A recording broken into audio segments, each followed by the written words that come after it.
Hello and welcome to You're Dead to Me, a history podcast for everyone, for people who don't like history, people who do like history, and people who forgot to learn any at school. My name is Greg Jenner. I'm a public historian, author and broadcaster. I'm the chief nerd on the BBC comedy show Horrible Histories. You may have heard my other podcast, Homeschool History, but that one was mostly for the kids. In this show, we do things a bit differently. If you're looking for some learning with your lols, then you've come to the right place. Today, we are chucking our chisels, trowels and SPF 50 sunblock into our bum bags and journeying back thousands of years to ancient Egypt to lift the lid on one of the most fascinating facets of the ancient world, Egyptian pyramids.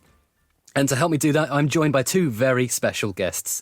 In History Corner, we have a full-on archaeological superstar with us. She is a professor of anthropology at the University of Alabama at Birmingham, not the one in the Midlands, and she's an expert on Egyptology and also, wait for it, space archaeology.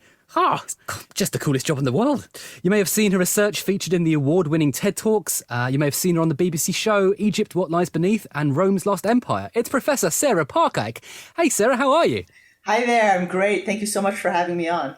That's a pleasure. And in Comedy Corner, we're thrilled to have her back on the show. She's an award-winning comedian, writer and podcaster. You may have seen her doing stand-up live. You may have caught her on the telly doing things like BBC's period dramas. You may have heard her new podcast, Two Non-Doctors, which is medical advice from people who have no medical training. Sounds terrifying. You'll remember her from the Saladin episode. It's the wonderful Maria Shehata. Maria, how are you? I'm so good. How are you? I'm very good. Yay. Last time out, Saladin was a bit of a new experience for you. You didn't know much about him, but you did mention Egyptian pyramids. So does that mean that you are full of knowledge? Just about as much knowledge as I have as medical knowledge. So none. Yeah, no, none. Not to worry. But you are from an American-Egyptian background. Your family are from Cairo? Yeah, my parents are from Cairo and I'm from Ohio. So Anything with O in the title. Yeah, anything with O. And so, yeah, I've been to the pyramids 3 times in my life. Recently? Or was that sort of when you were a kid? No, the last time was 12 years ago. And my mom and my aunt took me and they dropped me off because they'd seen it before. So they were like, enjoy that. We'll see you in a couple hours. And they went to Pizza Hut.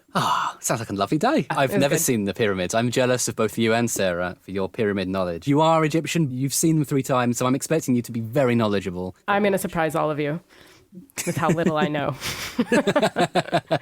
So, Sarah, I have to ask, why are you an Egyptologist? What's the appeal? Most Egyptologists will tell you that they've been passionate about ancient Egypt ever since they were small kids. Age 4, age 5, apparently I just started talking about ancient Egypt. My parents had no idea why. This is Bangor, Maine. This is the mid-'80s, pre-cable, pre-internet. I'm pretty sure I saw some National Geographic magazines and the King Tut exhibit was coming through the U.S. again, and I got obsessed with the gold. So I don't remember the moment, but it's just always called to me ever since I was a small girl.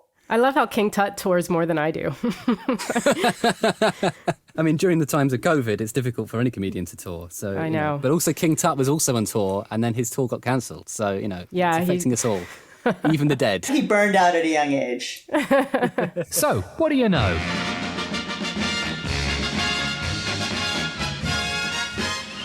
Time for me to do this So What Do You Know? This is where I have a guess at what you at home might know about today's subject. The Egyptian pyramids are some of the most famous structures on the planet, so I think you've probably heard of them, and you probably have a pretty clear picture in your mind of what they look like. Giant sandy triangles plopped into the middle of a desert. Very nice. And of course, ancient Egypt crops up in our pop culture all the time and is positively peppered with pyramids. So perhaps you're thinking of the 1932 film The Mummy. Of course you're not. Who's seen that film? No one's seen that film. It's probably not even a real film.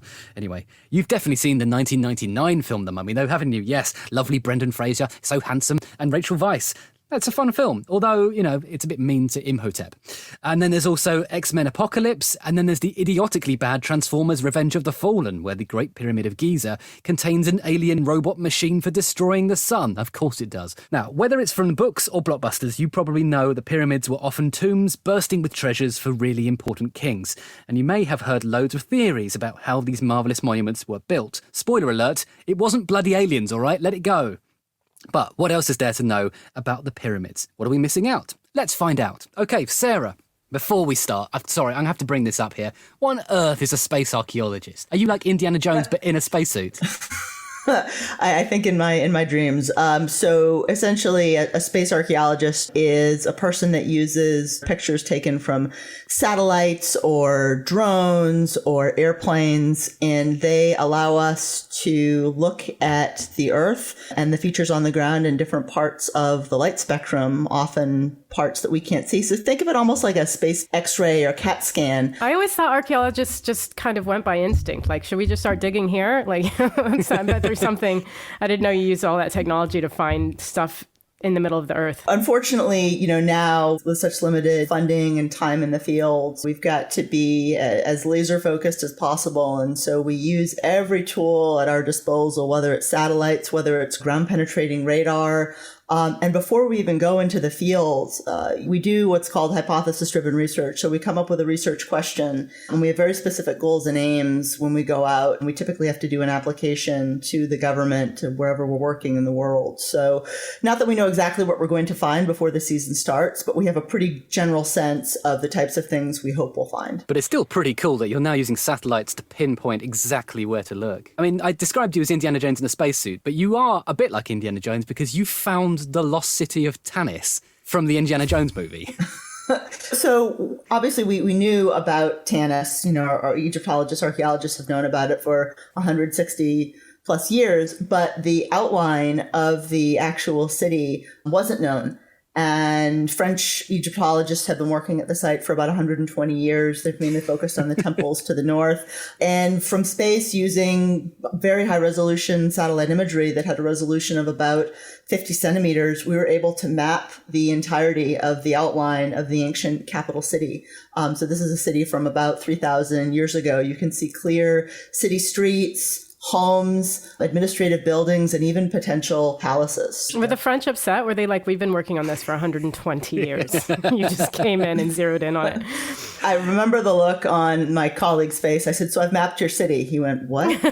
Oh, no, it's more like, quoi? It's not like a series of blobby lines. It's super, super clear. And Amazing. There was a lot of head shaking and swearing, to be honest. I'm like, technology. And I'm not the only one doing this, right? My colleagues are doing this all over the world. There have been amazing discoveries found, in Central America, in Cambodia, and Angkor Wat, in Peru. This technology is quite literally revolutionizing the field of archaeology. I lost a set of keys last week. Is there any way you can help out with that? You're being very modest, Sarah, because you literally won the best TED Talk of 2016. And Maria, guess what she won? A pyramid.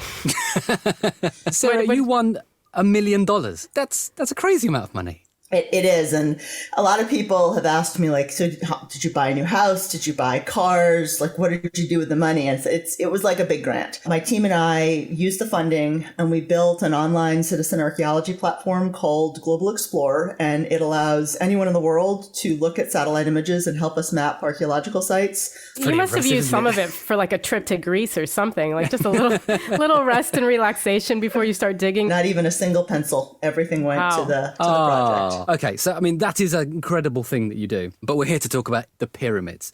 And they are visible from the ground. Like, we don't need satellites to see them. So let's start with the absolute basics. Sarah, what is a pyramid? I know what it is, like, mathematically, but what is it? So a pyramid is a triangle superstructure over a tomb. So a pyramid is a tomb. Everyone looks at the Great Pyramid and thinks, oh my gosh, it's amazing. How did they do that? Well, pyramids weren't built in a day. They were developed over many hundreds of years. They started off essentially as graves beneath the ground. And then over time, the graves got deeper and there were chambers added and things evolved. Over time, there was something called a mastaba, which is Arabic for bench, built on top around the first dynasty. So this would have been about 5,000 years ago. There would have been rooms for offerings as well as chambers around it, where the king would have been buried with many, many goods for the afterlife. And those things wouldn't have been visible, when the monument was complete. These very, very early tombs had small hills over the top, which was the beginning of pyramids. And over time, they evolved and got bigger and bigger and bigger. And about 400 or so years later, that's when we start seeing pyramids. It took them 400 years to, so the person who started it never got to see the finishing. That sort of sucks for that guy. Or just but the person in the end get to put the cap on the pyramid. I imagine like that triangle part would be the last part, the point. And they just sat back and was like, this is it. What are you going to do with it? Well, I'm going to die in it, I guess. Still not enjoy it. Certainly for the pyramids of Snefru, then the pyramids at Giza. These are pyramids that would have been built over decades with pretty large work crews. So if the king was lucky, he would get to see the end of the construction of the pyramid. So the earliest pyramids are small structures or hills over a burial chamber, and then things really kick into gear with step pyramids, which sounds like something in a CrossFit gym, but it's not. Sarah, what are the next evolution in pyramids? And is the first pyramid built for King Djoser? That's right. So that would have been the pyramid that would have been built for King Djoser at Saqqara, built by his architect Imhotep.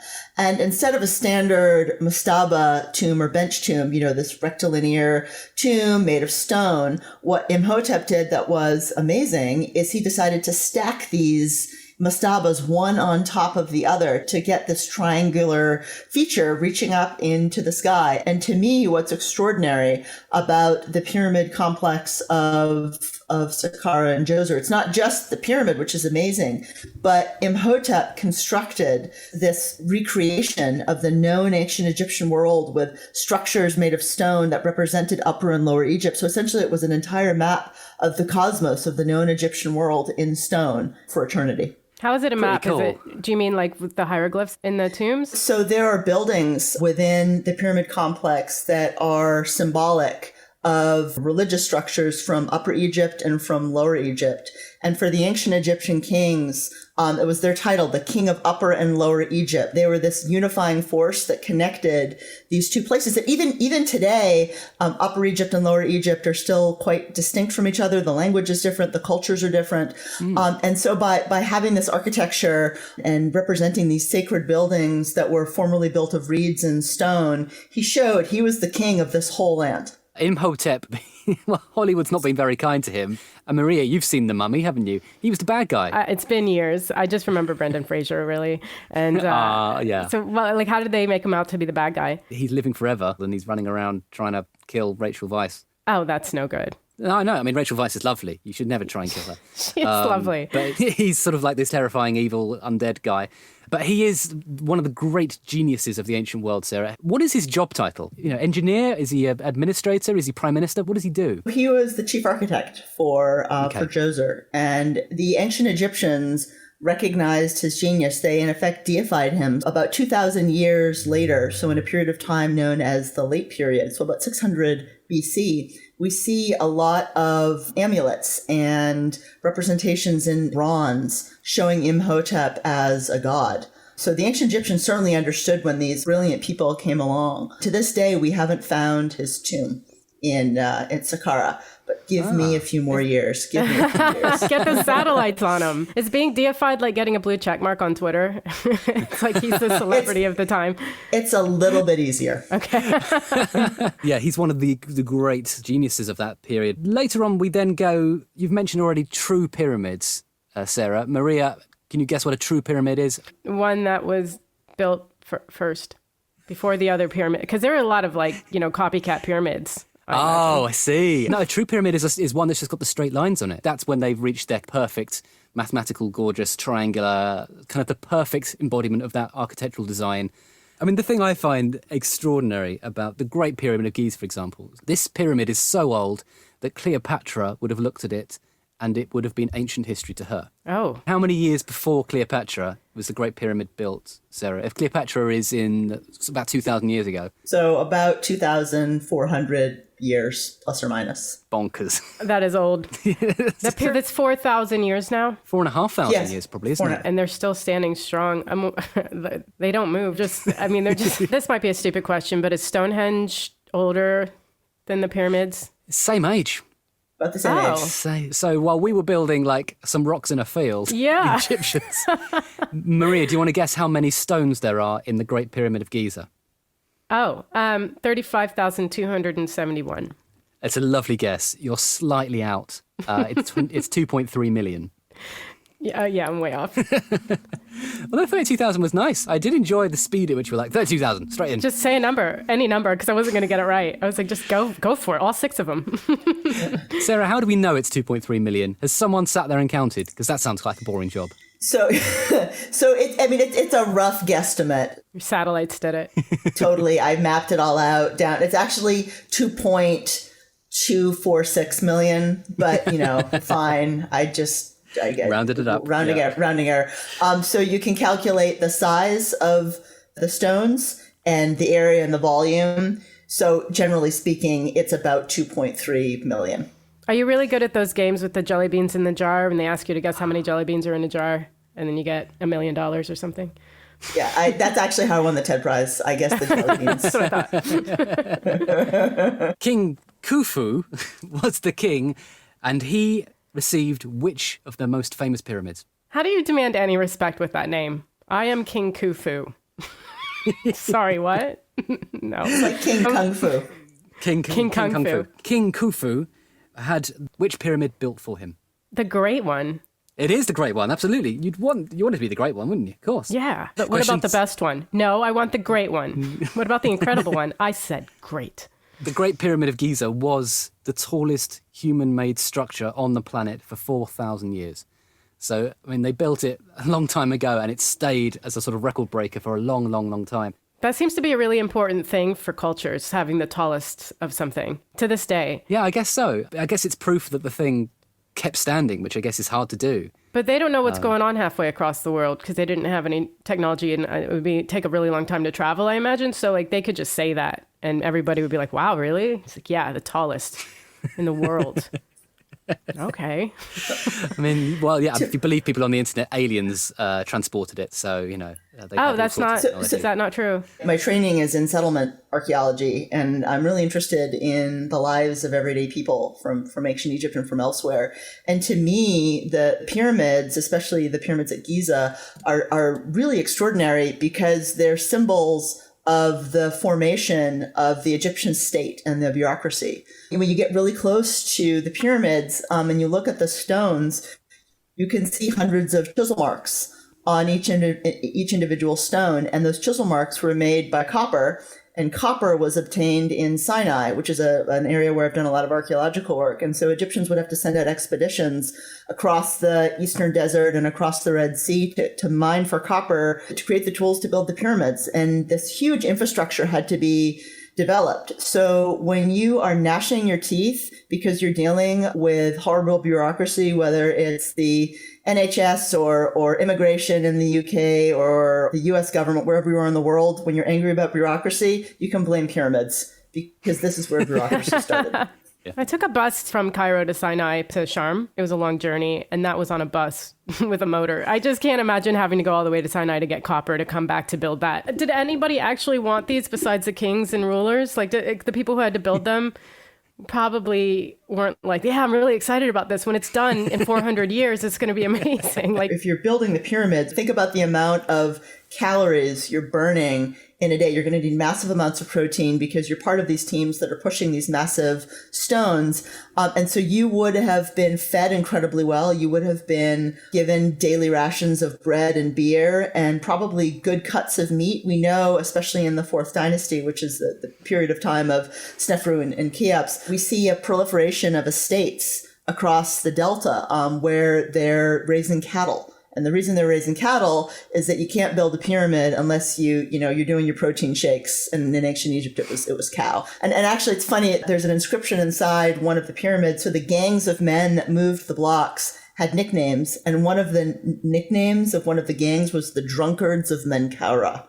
which I love. So you sort of think of this esprit de corps. Yeah, okay, they're not going to be buried there, but certainly they're getting good afterlife mojo in service of the king, and they're able to eat well. People on the internet are very confident that the pyramids were built by enslaved people. That's the famous thing that everyone knows. But it's not true, is it really? I mean, the vast bulk of this team are not people who are enslaved. They are Egyptians, and they are rewarded with, as you say, good food and wages. Do they get wages, or how does it work? In ancient Egypt and many ancient cultures, you don't see the development of this concept of payment until much later. I mean, certainly you're getting rations of bread and beer or measures of grain or cuts of cloth. So in essence, it's kind of payment, but not in our sense. You would have made amazing PR back in the day. Like, well, let's start with what is payment, really? Yeah. Is it not nourishment? Is it not a sense of fulfillment, self-worth? They're doing it for the exposure. There's no money for this job, but it's really good exposure and literally exposed to the sunlight. These workers are getting food and cloth and useful things, which you would buy anyway if you had money. So I guess it is a type of currency. Yeah, there's a whole barter and exchange and value system that existed then. We have the tombs of a lot of pyramid builders, and it would have required an enormous amount of skill. Moving heavy stones, if you're a kind of a skinny dude, hello. And I'm not pointing any fingers at anyone. You show up on the job. It's like going to the gym. Day one, okay, you're going to be bench pressing 240 pounds, go. It's impossible. You have to build up to it. So you have to think there was an initiation period. Maybe you're clearing rubble at first. You're providing water to the workforces. You're slowly building up your strength over time. And after a couple months on the job, after you've built some muscle, then you're able to join the heavier pushing or pulling. And over time, some people would have shown a real skill and an aptitude for whether it's managing people, carving stone, and there would have been apprenticeships. A lot of people don't realize it's not just these tens of thousands of men that are pushing stone, but there are hundreds, if not thousands, of skilled laborers. So there's stonemasons, there's architects, there's engineers, there's the people that would have had to have made the rope to pull the sleds. So you imagine this really rich environment. There weren't slaves then, because I can't tell you how many times people have said to me, after I've bragged about my people building the pyramids, like Egyptians didn't build the pyramids, slaves built the pyramids. Absolutely no slaves. I'm just going to have to cut this clip out and just play it for people. There's no slaves, but in ancient Egypt, right about now, it would have been flooded. Around July, there would have been massive flooding. And when Egypt's fields were flooded, there wasn't much for people to do. So the ancient Egyptian administrators would have sailed up and down the Nile going, hey, you want to serve your king for a couple months and get good food? Get on my boat right now. Well, in the middle of summer break. I'm probably going to get a lot of trouble with my colleagues for saying this, but I'm sure there were a lot of ladies on site to keep. I was going to say, it's before you were describing tens of thousands of men, and it sounds a bit like a sausage fest. The husbands are going off. The wives are like, really? You're going to go for 2 months? He's like, the floods. I have to. What are you going to do? I have to serve the king. I'm sure the men were pretty well looked after because it's really, really tough work. There were pretty extensive injuries, broken bones. There were accidents. People were killed. We have evidence that these injuries healed. So there would have been medical staff on site. It's really incredible, isn't it? This sort of scale of this huge project and the cost of it, the fact that it's taking decades, perhaps an enormous army of trained people doing this one thing. This is really exactly impressive. The kind of thing that happens when there's no social media. To waste your time. There's nothing else to do. Why wouldn't they do that? Maria, what could you achieve if there wasn't Twitter and Facebook and Instagram and all that stuff? I would have had like 7 books written by now. I would. Who knows? I might have actually become a doctor. So the pyramids are functionally, they are the tomb for one person. So this is where a person goes, but it takes tens of thousands of people to build it, which feels very inefficient. But that also speaks, I guess, to the cosmology, to the hierarchy, the glory of the pharaohs. That's how important they are, that one person gets all this work dedicated to them. The 1%. And yeah. It's the whole, the tat c'est moi, the state is me. Just as the pyramids held up the concept of the king as this living god, so they also helped the king to form ancient Egypt and to solidify the state, because you're not going to be able to build a pyramid unless you have people who are very highly organized and efficient. They didn't just say, well, let's just go build this pyramid. What you're looking at when you look at the pyramids of the Giza is the formation of a system of government and rule that lasted for over 2,000 years. So it all began here. Isn't there a spiritual aspect to that? I thought it was about a god pointing to the gods. I thought that something happened, and just like this, when the sun was in the right place, it shone down on the pyramids, and then like it was all supposed to be in worship of gods rather than the government. So that was an important part of it too. So there was a whole ancient Egyptian cosmology. The pyramids helped the king to ascend to the afterlife. There was a whole religious aspect as well. Do you think they were like, oh, hey, king, when you get to the afterlife, like when I die, you'll get me in, right? He's like, oh, yeah, for sure.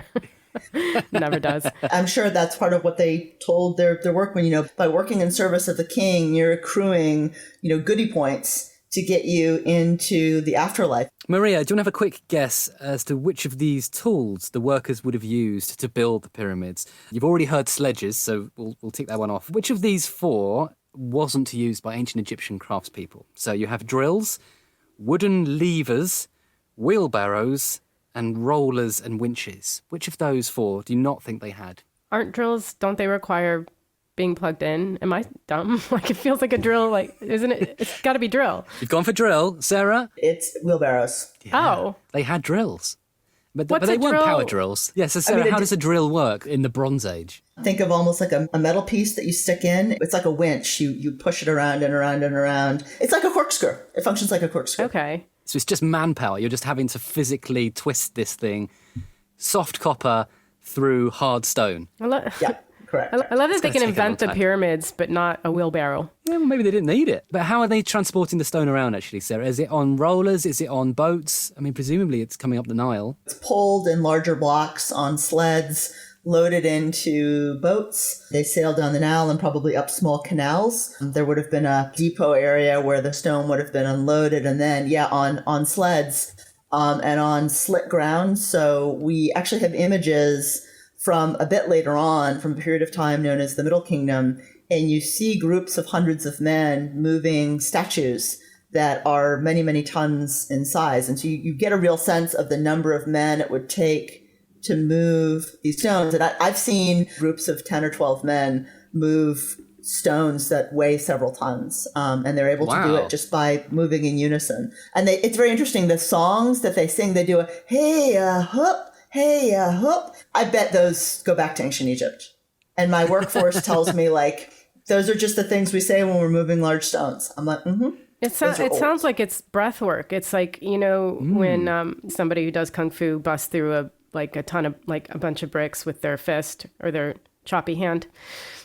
I'm so articulate. Thank you for having me on the podcast. So they had incredible brute strength, but they're also incredibly accurate with their measurements. There's been all sorts of scans done on the Great Pyramid of Giza. The accuracy of their mathematics and of their measuring is fascinating, how good they were. And they had a system for measuring that's a bit different to our system. Maria, do you know what a cubit is? Yeah, it's like a cube-shaped rabbit. They're adorable. But no. A cubit was how Egyptians measured length, and it's based on the body, isn't it? The length of the forearm to the elbow? Yeah, correct. That's what a cubit was. And obviously it would have varied depending on the pharaoh, but it was similar-ish enough. So it's about 18 inches, plus or minus. About half a metre. So that is the sort of standard measurement. So a cubit is fingertip to elbow for a fully adult human pharaoh, I guess. There aren't many of those about these days. But I mean, the pharaohs were short. They were like 3 feet tall, weren't they? Like, just judging by the length of their graves. You're thinking of their hobbits, tombs. I think, Maria. Oh, right. Oh, shit. I always confuse them. So, all right, we've learned about the skills they've got, the technology, the lifting, the heaving, the measuring. A lot of what you've been saying so far, Sarah, has come from archaeology, where you've dug things out of the ground, you're measuring bones, you're measuring physical objects. But we do actually have historical documents too. We do have, for example, the logbook of Merer, who was perhaps a project manager. Now, this is Merer, or Merer, M-E-R-E-R. Mirror. Merer, is he in charge? What's his job? This was a discovery made about 5 or 6 years ago from an archaeological site along the Red Sea coast, almost exactly opposite, actually, of the archaeological site where my husband, Greg Mumford, and I have dug along the west coast of Sinai. It's a site called Wadi el Jarf. And the Egyptians would have gone there. From there, they would have sailed across the Red Sea into the Marca Plain, and from there marched inland to the copper and turquoise mines. There were a series of caves that a French archaeological team excavated and found these papyri. They're from this project manager named Merer. It's a daily accounting of what he saw as he sailed downriver to deliver stones to the pyramids. And what's amazing is he mentions a prince, the brother of Khufu, who we have suspected for a long time was the project manager or the overseer of the work going on at the Great Pyramid. The opportunity for the first time to see these papyri in the Cairo Museum this past January before the whole world shut down. And it was amazing. It was amazing to know this is written by someone who was a witness to this great wonder of the world. It was a very moving experience for me as an archaeologist. Yeah, Was absolutely. it all written in hieroglyphics? Yes. Yeah. Did he talk about anything else, like his girlfriend, or was he keeping a log of what he ate? Sadly, a lot of the papyri is gone, so we'll never know. We can only ripped it up. hypothesize. He was like, she hates me. It's really hard to rip up papyrus. You've mentioned papyri there, just in case people listening don't know what that is. Papyri is a sort of type of paper, but it's made from reeds, isn't it? It's made from a natural plant, and then they would be writing on it with ink, black and red ink, usually, I believe. Black and red ink, correct. So these are historical documents written by eyewitness from 4,300 years ago. It's extraordinary. Essentially, Merer was responsible for picking up limestone at a quarry called Tora, and Tora is still used today. It's about 10 kilometers south of Cairo to mine limestone, and he talks about picking it up and bringing it on site. Do you think there'll be any additions to the pyramid? Like a terrace, or you think they'll add to it at all? What would you add, Maria? What, it's pretty much done now, but... Yeah, I think, they focus so much on the inside of them. They don't ever, there's no lawn, there's no flowers, just a little gardening and a terrace, I think. What about a restaurant at the top? There's a Pizza Hut nearby. Okay. It's where you can get the best pictures of the pyramids. Yes, exactly. It's really weird. It's it's the best view. But actually, you've just mentioned, Maria, the fact that, the little garden nearby would be nice. What did it look like, Sarah, in terms of the landscape? You've kind of got desert around it. You've got the Nile. Are people living nearby? Are there shops? Are there houses? Or is this a sort of a flat, almost alien landscape with these three huge Toblerones sticking out the top?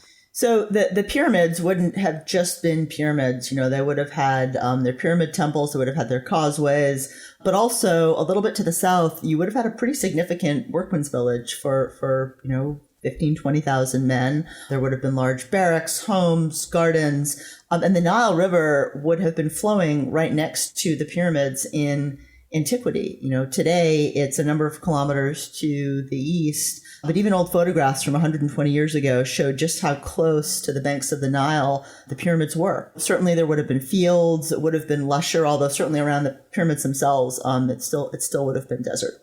That's really exciting because, in my head, I'm just visualizing someone using the pyramids as like a water slide and just going all the way down the side and then straight into the Nile and splashing the bottom and going, hooray, like a water park. The sleds took the stones to the pyramid, and then you get to water slide all the way back.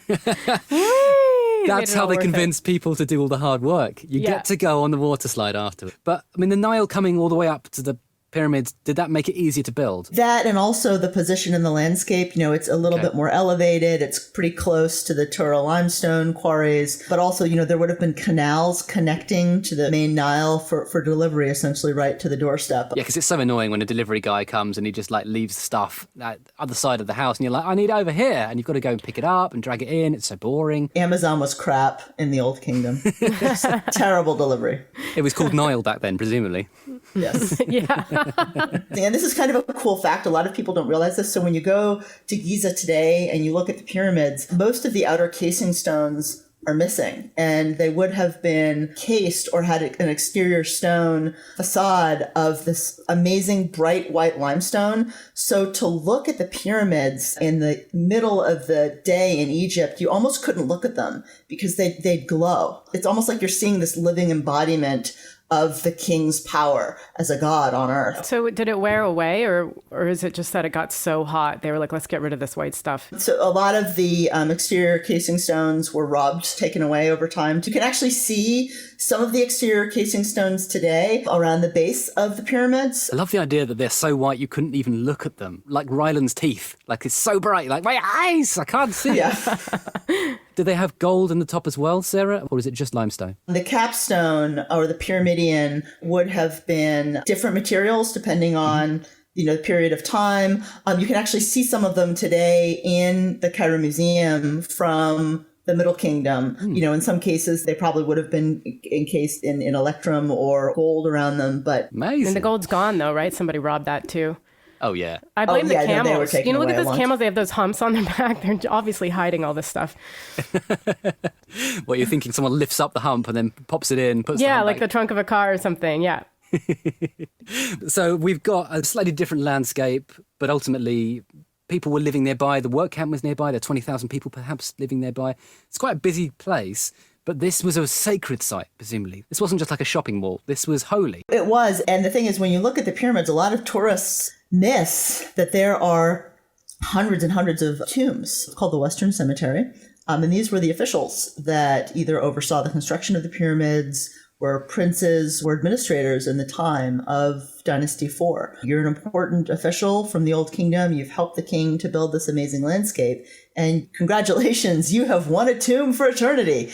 So there are hundreds and hundreds of these tombs there. And to this day, Egyptologists, especially my colleagues at the Ministry of Antiquities in Egypt, are still uncovering new tombs. The tombs are in the pyramids or they're around the pyramids? They're around the pyramids, so they're a little bit to the west. Well, let's talk about what's inside the pyramid then, because as we've already said, these are massive monuments dedicated to one person. When we think of the inside of pyramids, I'm visualizing hieroglyphs on the wall, beautiful art, all that kind of stuff. Is that there from the very beginning, or does that come in later? No, we don't start seeing texts inside pyramids until later. So Dynasty 6, the Pyramid of Unas, which is at Saqqara, that's when we start seeing this thing called the pyramid texts. And they're absolutely beautiful. You know, a lot of people are disappointed when they go inside the pyramid and they kind of go down and they go up into the grand chamber and they go inside the king's chamber and there's a sarcophagus and it's empty. What's a sarcophagus? So a sarcophagus is a stone or wood rectilinear item in which the coffin would be placed. Okay. Yeah. Wait, so they're disappointed that's just a coffin and nothing else? Yeah, in other words, there's no beautiful hieroglyph. It's not like something that you'd see in the Valley of the Kings from, roughly 1,000+ years later. But this is where it all starts, right? So you have the pyramid, then you have the writing of these texts, and then over time, tombs develop. It just seems like it's graffiti. People just have to do that. They have to mark like with words, and so like it's just street graffiti, but it's really beautiful because it's ancient. These texts were a guide for the king. So as they're going through the netherworld or the underworld, they're a guide for him. They're a series of spells to help him gain passage to the afterlife. Does that mean that the first guy who didn't have the text got stuck? And they were getting angry emails going, "You didn't leave the manual. I don't know how to get in." He's got to wait for the next guy to come. Yeah, exactly. Yeah. You have the key to this place? Now, of course, it's time to talk about the thing that Hollywood loves most, the curse. In the classic film The Mummy, there is obviously a curse. Are curses real, Sarah? I mean, are they written above the doors? There were curses, but not like you think. And they were very, very rare. It's more like you watch yourself, more like a warning, a gentle request. Well, just like mind the gap. Mind the gap, sort of no trespassing, please. I found a quote to share with you because I thought it was really adorable. "It is to you that I speak, all the people who will find this tomb passage. Watch out to not take even a pebble from within it outside. If you find this stone, you shall not transgress against it." The pyramids and all the tombs surrounding it have been robbed a lot. So obviously it didn't work. Like they should have put a camera in there or something. Yeah. Or a guard dog. Probably the Great Pyramid of Giza was first robbed by the party that buried the king. No way. I mean, we'll never know, of course. Did you know that King Tut's tomb actually was not intact when it was discovered? A lot of people think it was. So in the jars that would have held like face creams and lotions, Howard Carter found hand scoop marks from the burial party. And they'd gone and then they'd scooped out these very expensive high-end creams that would have been perfumed. Because it's one thing to steal an amulet with the king's name on it, and if you try to sell it, you're going to be in big trouble. But you take this expensive hand cream with you, no one's going to know. So if the curses aren't very good, they're more just sort of slightly stern words, does that mean that Hollywood's famous booby traps are also a bit dodgy and not really there in pyramids either? Because I'm thinking in my head, swinging axes, arrows shooting out the walls, a huge boulder rolling towards you. Does any of that happen, or is it just sort of slightly boring? Yeah, I mean, that's why I'm in such good shape. I have to, keep fit for the unexpected. So it's true-ish in that certainly they knew that not just the burial party was going to steal stuff, but later on robbers would try to get in. So they tried to be a little bit deceptive. They would have large boulders in place, wouldn't necessarily roll into place to crush whoever was coming in. But they used a lot of different sort of techniques to try to protect the tombs as best they could. I can't believe Hollywood lied to us. Yeah. I mean, they're so reliable. Yeah, Brendan Fraser's the best looking Egyptologist that's ever lived. Oh, that's a shame. I'd argue that Lara Croft is also a very beautiful archaeologist, although maybe not archaeology, more tomb raiding, actually, Sarah? Yeah, I mean, that's really, not what archaeology is about. Certainly in the past, archaeology has a very dodgy history, lots of looting, lots of stealing of objects. The problem of rampant colonialism. We're having a big discussion in archaeology today about how problematic its history was. Now we're collaborating a lot more. We're helping with training. And obviously our colleagues, especially in Egypt, are making all these amazing discoveries. So we're much, much more aware of the painful history around it. It's not just that we know that things were robbed because we can get into a tomb and there's nothing there. We do also have actual historical confessions from tomb robbers from the Bronze Age. We've got a guy called Amenhotep. So he was looting in about the year 1110 BCE, and he wrote a little confession. He said, "We went to rob tombs, as was our usual habit, and we found the pyramid of King Sobek-Kemsaf. We took our copper tools and we forced our way in. We opened the sarcophagi and the coffins. We found noble mummy of the king equipped with a sword. There were a large number of amulets and jewels of gold. He nicked all the stuff and he got caught, but he bribed the official and got away with it." I really feel like that's Egypt culture now. I don't know if that's okay to say or not, but I can't say that, but you can say that maybe. I don't know. It's a lot of bribing going on. So we do know that people stole stuff, they robbed stuff. Do we know what people did with the gold and the treasure? How do you shift all that stuff? You probably would have had the gold melted down. If you're lucky enough to steal a piece of jewelry that doesn't have the king's name on it, you're fine. You can trade. Maybe you're using it to create your tomb. They put it in their tomb. Like they weren't expecting that exact same thing to happen to them. Well, I stole this. It's definitely just mine now. That's no one's ever going to do that again. So in terms of the history of pyramids, Sarah, we start with the really early ones, the mastaba ones, then we get the true pyramids. And then we get to the Middle Kingdom. They're changing a bit because they're made from mud brick rather than stone. There's a big shift in the Middle Kingdom. The state also changes. You have smaller workforces. A lot more power flows to the provinces. So the king isn't able to organize groups of tens of thousands of men. It's probably a couple thousand men. And so the pyramids shrink in size. And instead of being built completely of stone, they will often have rubble or mud brick cores, and they'll just be capped with limestone on the exterior. So it takes a lot less effort and it's a lot less expensive. And the effort there shifts from the superstructure to what's inside the tomb. So you have all of these amazing sculptures, statues, the sarcophagi, papyri, the tombs are inscribed. So the pyramids are getting smaller. They're like chocolate bars in the local corner shop. Everything's shrinking, but the inside is the good stuff. That's where all the nugget is. Yeah, exactly. The lovely stuff. But by the time we get to, say, Tutankhamun, that's even further on, isn't it? That's sort of more like 1400 BCE, maybe. Pyramids are just sort of vanishing entirely. Or they're turning into really small pyramids that everyone has. So everyone's got a pyramid in their backyard, like sheds. It's just they keep their tools in it and their dog sleeps out there. So when you visit the Valley of the Kings in Luxor, when you look at the very, very top, there's almost a pyramid-shaped top of a mountain. For the kings of the New Kingdom, they're like, that's like our pyramid. Close enough. And so the tombs all went into the bedrock and they had their superstructure. It just was part of the natural landscape. Just because then the focus was so much on the spells for the afterlife as well as the goods. Sounds like lazy contractors. Just I wanted a pyramid. Yeah, pyramid. But come inside. Let me show you inside. It's much nicer. It's like that Spinal Tap joke where they confuse 10 feet for 10 inches. And you've got tiny little pyramids, tiny little Stonehenges. So pyramids are sort of basically dying out because, as you say, Sarah, really the tombs become about deep buried bedrock tombs and going down rather than going up. Which I guess leads me to my next question. Maria, how many pyramids do you think there are in Egypt? I'm going to go with 6. 6 pyramids.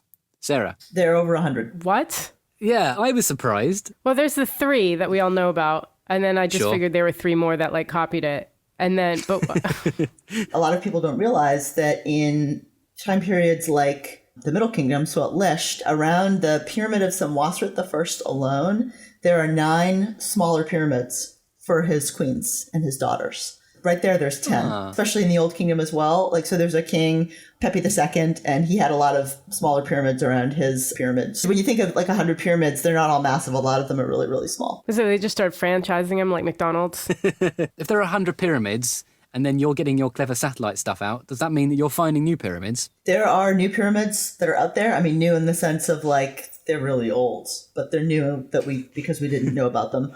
There are new old pyramids. Okay, yeah. Yeah, new old pyramids, yeah. So yeah, certainly at a number of these pyramid complexes, if you've got 10 or 11 pyramids or 5 or 6 pyramids from assorted kings and queens, chances are pretty good that there will be other pyramids there. I have some things up my sleeve that I'm not supposed to talk about yet, but I can say for sure that there are other sites in Egypt that have potential pyramids. Are they all in Egypt or do they spill out into Ethiopia? Some of them are in Sudan. There are actually more pyramids in Sudan than in Egypt, but a lot of them are teeny, teeny, tiny. So some of them are just, 30, 40 centimeters tall. It's like how tall I am. So this is the Nubian kingdom, which is now in Sudan, because the Nubians conquered the Egyptians, don't they? They did, Dynasty 25. So does that mean that they arrived when Egypt went, oh, cool, pyramids are good. We like those. We'll bring those back. Oh, we haven't got enough rock. Okay, tiny pyramids for everyone. Why are they so small? It's a matter of resources. Where the pyramids are located, you couldn't have thousands of workmen. You probably had a couple dozen workmen, and they're hewing rock pretty locally. So they simply can't be big. But they're like, we're a long ways away. As long as we got a pyramid, we're all good. A pyramid's a pyramid. A pyramid is definitely not just a pyramid. Size matters. The nuance window! All right, well, I think that brings us to the end of our pyramid-based chat. So it's time for my favourite part of the podcast, which is the nuance window. And this is where Maria and I kick back and relax for a couple of minutes and we listen to our expert, Sarah. I'm going to put 2 minutes on the stopwatch. Sarah, what are you going to tell us about? The scale of what we don't know about ancient Egypt. Fabulous. Without much further ado, Professor Sarah Parcak, the nuance window, please. Right, so one of the main questions that I get asked as an archaeologist and Egyptologist is just how much do we have left to find in ancient Egypt? And it's like, how long is a piece of string? Yes, we have 500 pyramids left to find or 10,000 tombs. I wouldn't know. However, I love maths and I'm a bit of a nerd. So I calculated the total volume of all of the known archaeological sites in the ancient Egyptian Delta and roughly guesstimated the total amount that has been excavated by Egyptologists for the last 150 years. And the number, and lots of rounding up and lots of generous room for error, I calculated that in the Egyptian Delta alone, we've excavated less than 1/1000th of 1% of the sites. Add on top of that all of the thousands of archaeological sites that we've been able to map using satellite imagery, and we've confirmed not all of them, but a good percentage enough. And all of these amazing features and things that we keep finding. And I feel very comfortable sharing that I think we've discovered less than 1% of ancient Egypt. And you think about how much we know, there's this rich field that's been around for hundreds of years. I think the next couple decades, you're going to see some of the most extraordinary discoveries ever found in the history of Egyptology. And what I love is that a lot of them are going to be made by Egyptian scientists, is what you're seeing in the news today. So just because there have been all these amazing pyramids, over 100 and hundreds of tombs, if you're out there listening right now, especially for the kids, the field has so much left to discover. Amazing. So in 400 years, your work will finally be done. That's right, 400 years. Wow. There could be whole other Tutankhamun level amazing jaw-dropping discoveries. For sure. We know of a number of ancient Egyptian kings. We haven't found their tombs yet. The tomb of Imhotep, I'm sure, is going to be extraordinary when it's discovered. And when they open it up, of course, he'll still be alive because I've seen the mummy and he lives forever. And he's very angry. So we have to be very careful when we go in. So what do you know now?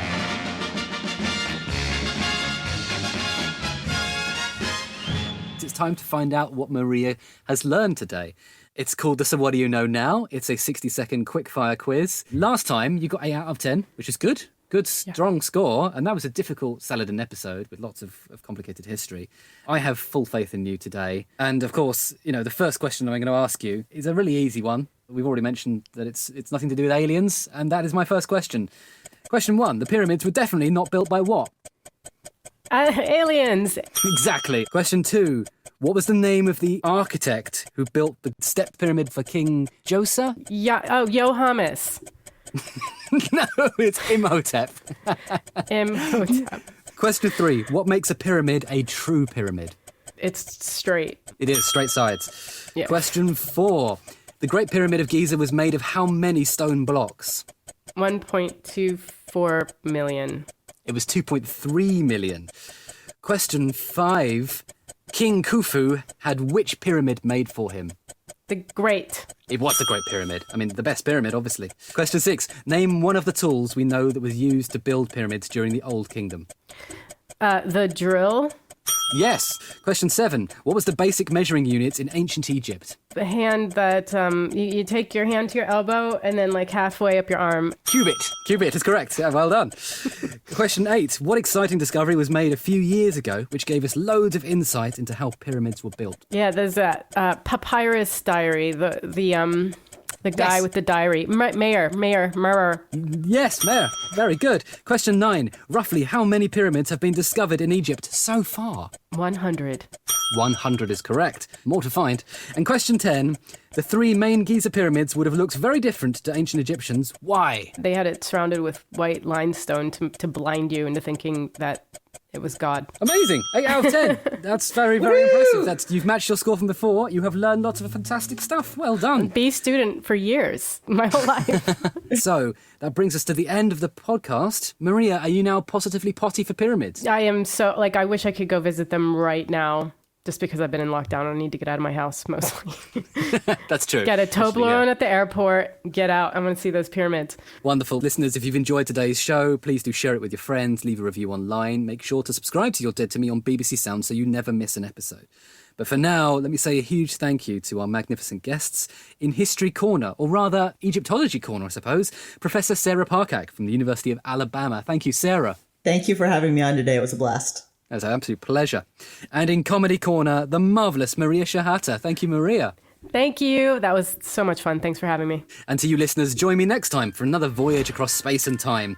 And if you can't wait until then, why not have a sniff around in our back catalogue? You can listen to Maria chatting about Saladin, for example. Or if you enjoyed some Bronze Age stuff, particularly building with large monuments, why not listen to the Stonehenge episode? But for now, I'm off to try and find Atlantis on Google Earth. I'm sure it's there. Bye! You're Dead to Me was a Muddy Knees media production for BBC Radio 4. The researcher was Olivia Croyle, the script was by Emma Nagoose and me, the project manager was Isla Matthews, and the producer was Cornelius Mendes.